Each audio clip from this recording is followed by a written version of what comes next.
নমস্কার বন্ধুরা, কেমন আছো সবাই? আশা করি সবাই নিশ্চয়ই খুব ভালো আছো। দেখো, আজকে আমি কি বাজার করেছি তা একটু তোমাদের সাথে শেয়ার করব। আজকে সোমবার। সাধারণত সবাই রবিবার দিনই সপ্তাহের বাজারটা করে ফেলে, কিন্তু আমি প্রতিদিনই অল্প অল্প করে বাজার করি। তার কারণ আমার ছেলে স্কুল সেখানে রাস্তার সার দিয়ে প্রচুর সবজিওয়ালারা মাছওয়ালা বসেন, এবং সেখানে সব কিছু এরকম কেটে কুটে ছাড়ানো সুন্দর অবস্থায় পাওয়া যায়।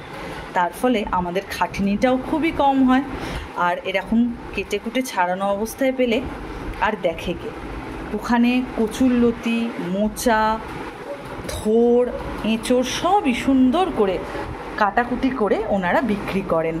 দাম একটু বেশি নেয়, তা তো নেবেই, কারণ এটা তো একটু খাটনি আছে।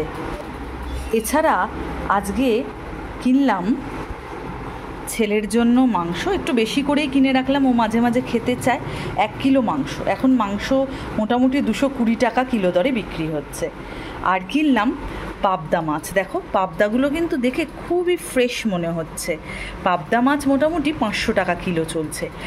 আর উচ্ছে নিল তোমার 30-35 টাকা কিলো। আর টমেটোটা কিন্তু বন্ধুরা এখন অনেকটাই সস্তা, 20 টাকা কিলোয় পাওয়া যাচ্ছে।